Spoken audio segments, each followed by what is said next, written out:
Shalom, damai di hati. Bapak Ibu, saudara-saudaraku, Jemaat Gemim Gloria Jakarta Selatan dan simpatisan yang dikasihi dan diberkati Tuhan. Berkat Tuhan terus mengalir dalam kehidupan kita. Penyertaan Tuhan terus kita alami dalam kehidupan kita. Hari ini kembali Tuhan anugerahkan hari baru buat kita sekalian. Karena itu, sepatutnya lah kita datang bersyukur dan berterima kasih kepadanya. Saya mengajak kita semua untuk boleh membaca Alkitab serta merenungkan firman Tuhan di pagi hari ini. Untuk itu mari kita berdoa.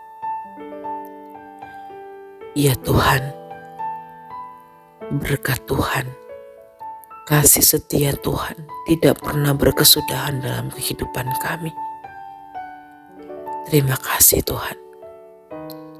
Pagi hari ini, kami rindu mengawali hari dengan membaca dan merenungkan firman-Mu. Tuntunlah kami dalam kuasa Roh Kudus-Mu, sehingga kami boleh memahami akan firman Tuhan. Dan tidak hanya cukup sampai di memahami, tapi boleh melakukan itu dalam kehidupan beriman kami. Bersabdalah ya Tuhan, kami siap merenungkan firman-Mu. Di dalam nama Tuhan Yesus, firman yang hidup, kami berdoa. Amin. Bacaan Alkitab di pagi ini 2 Samuel 15 ayat 7-9. Sesudah lewat 4 tahun, bertanyalah Absalom kepada raja, izinkanlah aku pergi supaya di Hebron aku bayar nasarku yang telah kuikrarkan kepada Tuhan. Sebab hambamu ini ketika masih tinggal di Gesur, di Aram, telah bernasar demikian.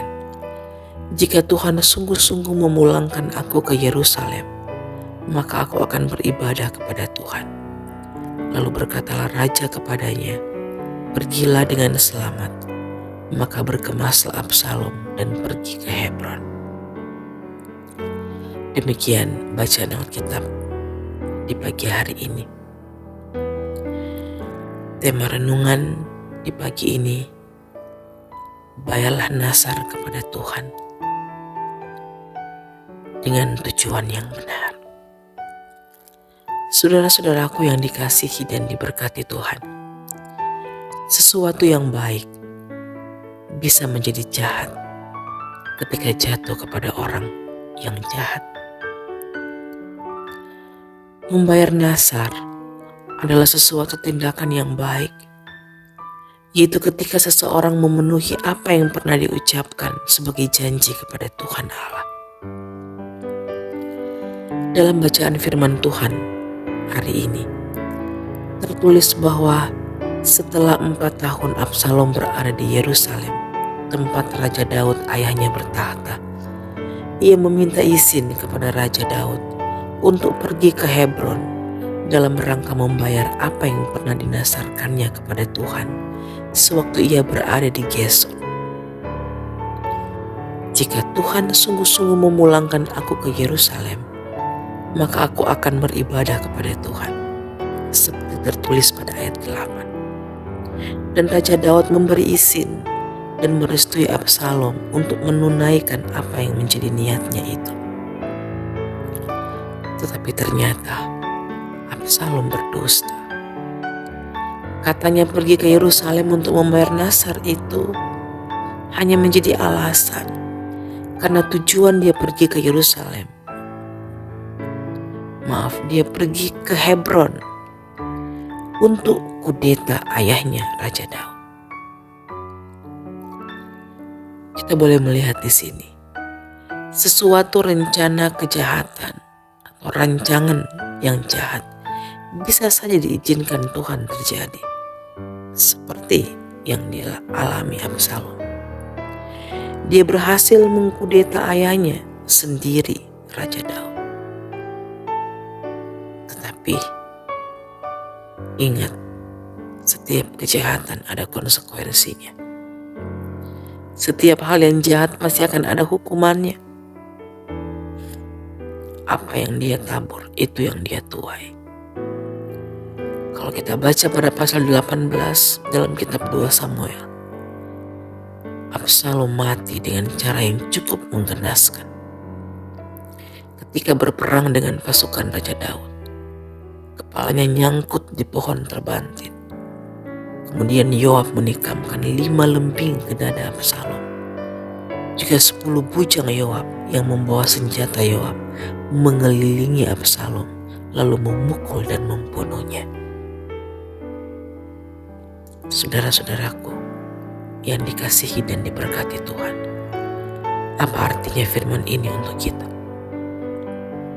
Pertama, sesuatu yang baik, misalnya membayar nasar, pakailah dengan baik dan benar, bukan dengan tujuan yang jahat.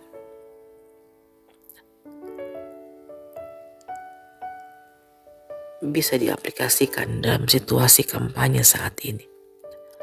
Bila seseorang caleg mengucapkan janji kepada masyarakat, apabila ia terpilih maka dia akan melakukan A, B, C, dan seterusnya. Seharusnya dia harus wujudkan itu setelah terpilih.